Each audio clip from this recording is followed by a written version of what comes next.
Waktunya kapan? Nggak ada di Quran. Ya Allah. Makanya kalau ada orang ceramah, mari kembali ke Quran. Semuanya ada. Tidak semua ada di Quran, tidak ada. Nah, di hadis ada. Sholat yang wajib sehari semalam, khamsu maktubat. Berapa? 5 kali. Namanya zuhur, asar, maghrib, isya, subuh. Rokaatnya 4, 4, 3, 4, 2. Waktunya min tulu'il fajr shadiq ila isyraqis syams. Dan seterusnya lah. Waktunya terangkan. Tapi hadis pun tidak menjelaskan apa saja yang harus dipenuhi ketika kita mau sholat. Harus Islam, baligh, akil, suci dari hadas sohir, hadas kabir, suci badan, pakaian dan tempat dari najis, masuk waktu. Hadis tidak menjelaskan. Komponennya sholat ada 14. Arkanus sholati arba'ata asyar. Al-awwal takbiratul ihram, al-thani an-niyah, al-thalith al-qiyamu liman istata'a, ar-rabi' qiraatul fatihati fihi, al-khamis ar-ruku', dan seterusnya. Sholat itu komponennya ada 14. 1 takbiratul ihram, 2 niat, 3 berdiri bagi yang mampu, 4 baca fatihah, 5 ruku, dan seterusnya. Hadis tidak menjelaskan seperti itu. Terus dari mana itu? Kita sholat begini tuh loh. Kita sholat yang seperti kita lakukan. Dari mana itu? Bukan dari Quran, bukan dari hadis. Kita sholat begini tuh loh. Paham nggak? Kita sholat begini tuh bukan dari Quran, bukan dari hadis. Min ijma'il ulama. Dari mana? Jadi kalau ada orang belum pernah sholat dan belum pernah lihat orang sholat, dia gak pernah sholat, lihat orang sholat belum pernah misalkan, itu dia mau belajar sholat, belajarnya dari Quran dan dari hadis, bisa gak sholat? Gak bisa. Potong leher saya kalau gak bisa. Jadi sholatnya kita itu, hajinya kita juga seperti praktekan haji dan umroh min ijma'il ulama. Itu ijma'. Itu satu aja contohnya, kalau banyak-banyak ini saya aja bisa gini dapat. Ingin bisa nggak begini? Ingin bisa nggak ilmu ini? Jawab, ingin bisa nggak? Ngaji sendiri. Saya aja dapat ngaji sendiri. Kias. Kalau nggak ada kias kita nggak bisa apa-apa. Sabu-sabu, ekstasi, ganja, heroin, apalagi narkoba, ada nggak hukumnya di Quran dan hadis? Ada nggak? Nggak ada. Yang ada di Quran hukumnya khomer.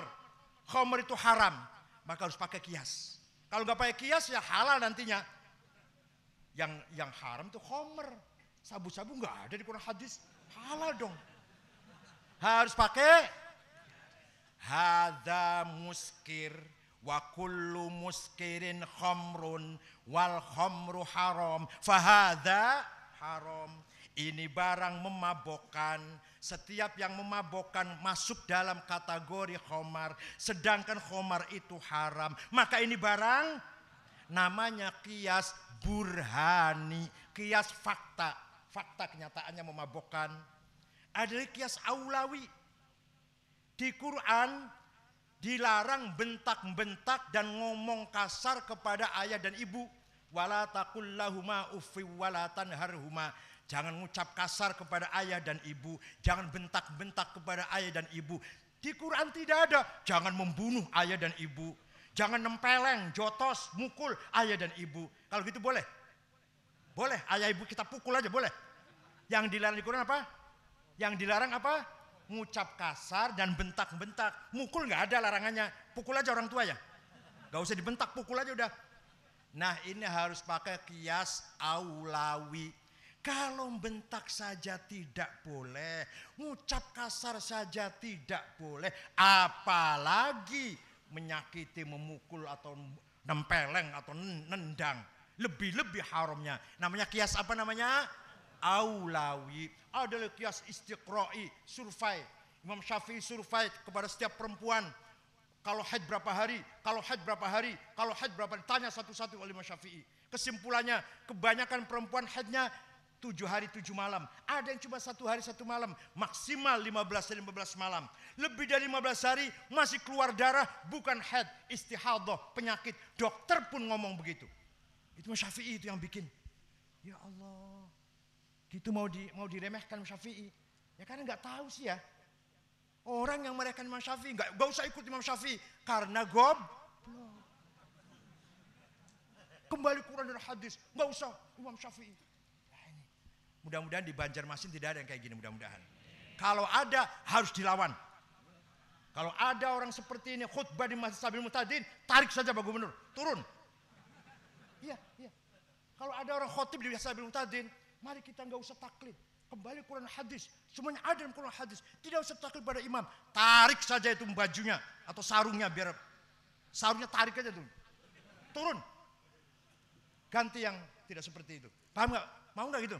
Berani nggak? Kelihatannya penakut ya, penakut. Ya Allah, ini muda-muda penakut gimana sih? Innamal fata mayaqulu ha anada. Remaja pemuda lah harus berani mengatakan lawan saya. Gitu loh. Berani nggak? Berani nggak? Kalau ada orang khutbah di Masjid Martapura mengatakan nggak usah taklid, mengatakan Maulid Nabi bid'ah, ziarah kubur bid'ah, tahlil bid'ah, berani nggak narik dia?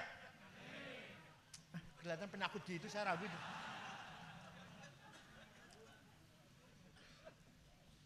Dah, itu namanya ahli sunnah wal jamaah.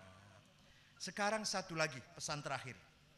Nahnu ashabul haq, kami adalah di jalan yang benar, pemilik kebenaran, al-haqqud dini wal haqqul ijtima'i.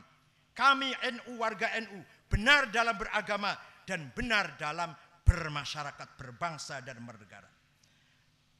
Menurut Nahdlatul Ulama, muktamar di Banjarmasin tahun 36. Di mana Banjarmasin waktu itu ya? Di mana tempatnya ya? Waktu itu masih ada Kiai Abdul Qadir Hasan, masih ada itu. Pendiri NU di sini Kiai Abdul Qadir Hasan, termasuk pendiri Darussalam, termasuk pemegang Darussalam.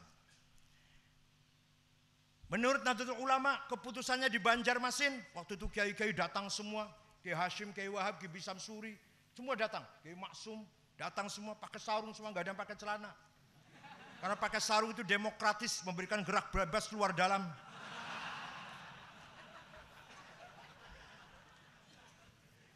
Ada filosofinya. Jadi orang Jawa itu kiai-kiai pakai bakyak. Apa bakyak itu? Sandal dari kayu. Ya, apa orang Banjar ngomongnya apa itu? Tapi yang kalau kiai Jawa bakyak itu singkatan dari al-baqa wal yakin. Jadi kiai yang sandalnya pakai bakyak artinya selalu dengan Allah. Baqa ma Allah wal yakin billah.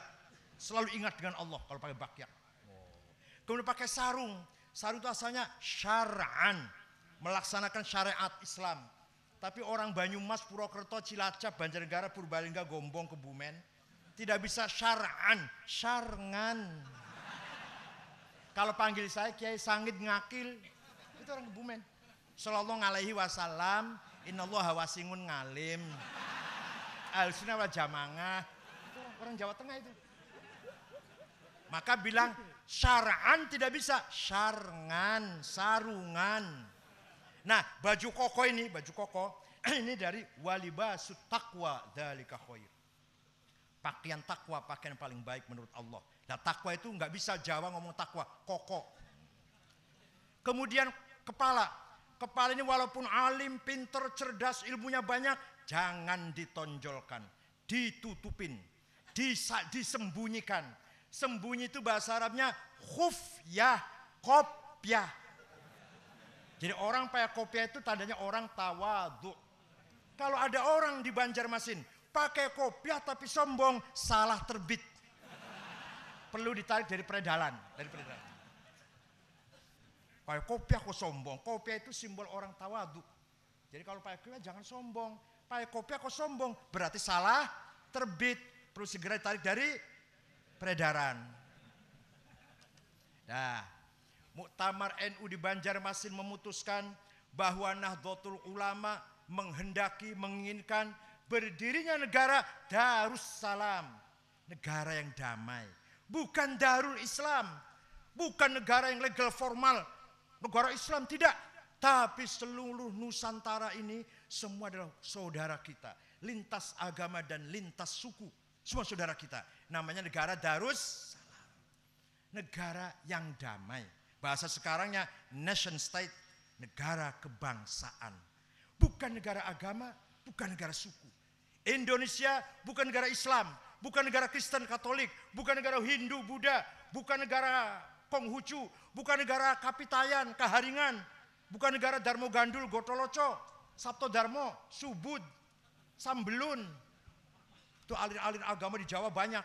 Kalau di sini Dayak apa? Kaharingan ya. Nah, kalau di Jawa ada Gatoloco, Darmo Gandul, Sabto Darmo. Wah, banyak sekali di Jogja itu. Ada 215 barangkali agama itu. Semua ini adalah warga bangsa Indonesia. Bukan negara agama Indonesia ini. Indonesia bukan negara suku, bukan negara Jawa, bukan negara Madura, bukan negara Sunda, bukan negara Melayu, bukan negara Dayak, bukan negara Bugis, bukan negara Ambon, bukan negara Banjar, bukan negara Papua atau Irian. Negara Indonesia yang di dalamnya 400 suku lebih. Yang besar suku ada 30. Mari kita hidup bersama-sama. Namanya ukhuwah watoniyah. Paham gak? Apa perlu ukhuwah watoniyah? Sangat perlu. Sangat perlu. Dengan ukhuwah Islamiyah dan watoniyah maka sangat kuat. Islam saja belum tentu kita bersatu. Contoh, kalau ingin buktinya, bukan saya ngomong ngarang. Afghanistan itu 100% Muslim semua.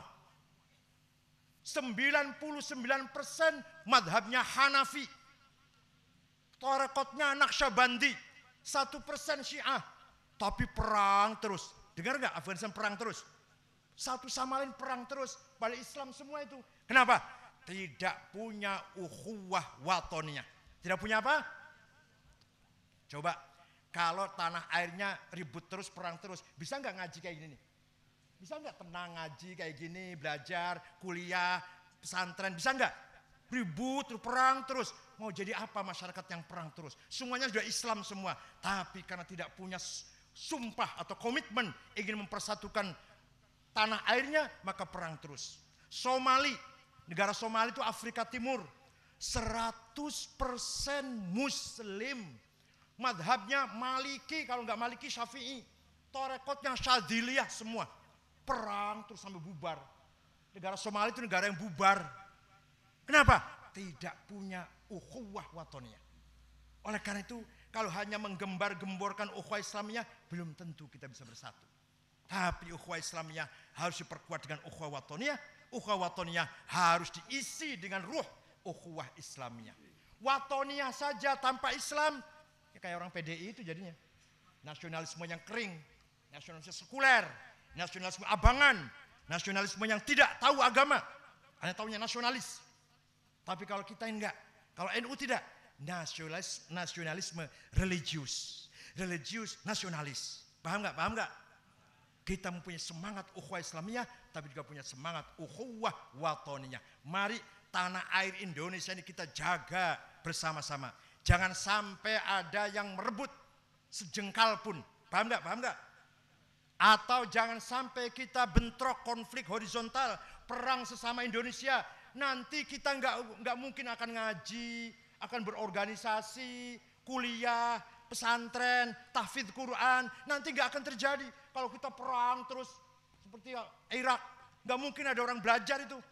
Mari kita jaga keamanan tanah air kita. Kita jaga keselamatan keutuhan NKRI itu. Amanat di pundak kita adalah mari kita jaga Indonesia ini. Ingat. Indonesia itu di tengah-tengah diapit oleh dua negara besar. Satu Australia di selatan, negara canggih itu. Di sebelah utara Cina yang penduduknya 1,5 miliar dengan ekonomi yang kuat, senjata kuat, teknologi kuat. Kalau kita Islam radikal, kalau kita Islamnya Islam radikal, pasti kita akan digebuk oleh Australia dan oleh Cina ini. Kalau kita Islamnya radikal. Jadi NU ini jasanya besar sekali menyelamatkan Indonesia ini. Orang luar negeri melihat umat Islam di Indonesia itu NU yang dilihat. Karena Islam yang ramah, Islam yang santun, Islam yang toleran, Islam yang hormati perbedaan. Paham enggak? Walau syaa rabbuka la'amana man fil ardi kulluhum jami'a afa anta tukrihun nasa hatta yakunu mu'minin. Seandainya Allah menghendaki, niscaya di muka bumi ini manusia Islam semua. Tapi Allah tidak menghendaki. Biarkan manusia beragama berbeda-beda. Afa anta tukrihun nas? Apa kamu Muhammad akan maksa orang supaya jadi orang Islam semua? Enggak boleh Muhammad. Walau sya'allahu laja'alakum ummatan wahidah. Seandainya Allah menghendaki, niscaya manusia ini satu suku. Cina semua ke, Arab semua, atau bule semua, tidak. Allah tidak menghendaki itu. Tidak menghendaki dunia ini cuma satu suku, satu bangsa. Bersuku-suku, berbangsa-bangsa. Semuanya adalah desain Allah. By design. Sudah kodok-kodarnya Allah, manusia ini bersuku-suku, agamanya pun bermacam-macam. Ini sesuai dengan qadha'illahi wa iradati. Maka kita harus saling menghormati. Suatu ketika ada orang namanya Al-Hasin, pakai sod. Kalau pakai sin Al-Husain, kalau pakai sod Al-Hasin. Di Madinah, orang Madinah. Dia orang musyrik, menyembah berhala. Nah, punya anak 2. Anaknya dagang ke Romawi. Pulang dari Romawi masuk Kristen. Dua anak ini. Bapaknya musyrik, anaknya Kristen. Nah, tidak lama Nabi Muhammad datang hijrah ke Madinah. Al-Hasin masuk Islam. Pulang dari masjid, masuk Islam, mencari anaknya. Dicari ketemu, nak, kamu harus keluar dari Kristen, masuk Islam. Tidak mau Pak, gak mau. Saya udah yakin dengan agama saya. Kalau tidak mau saya bunuh kamu. Kata ayahnya ini, kata Al-Hasin. Malaikat Jibril segera turun kepada Nabi Muhammad membawa ayat la ikraha fiddin qad tabayyana ar-rusydu minal ghayy. Tidak boleh ada ngancam, menekan, memaksa, menakut-nakuti, meneror terhadap dakwah agama. Di dalam dakwah agama tidak boleh menggunakan kekerasan. Itu ayah terhadap anaknya, apalagi bukan apa-apanya. Ayah tidak boleh memaksa anaknya. Itu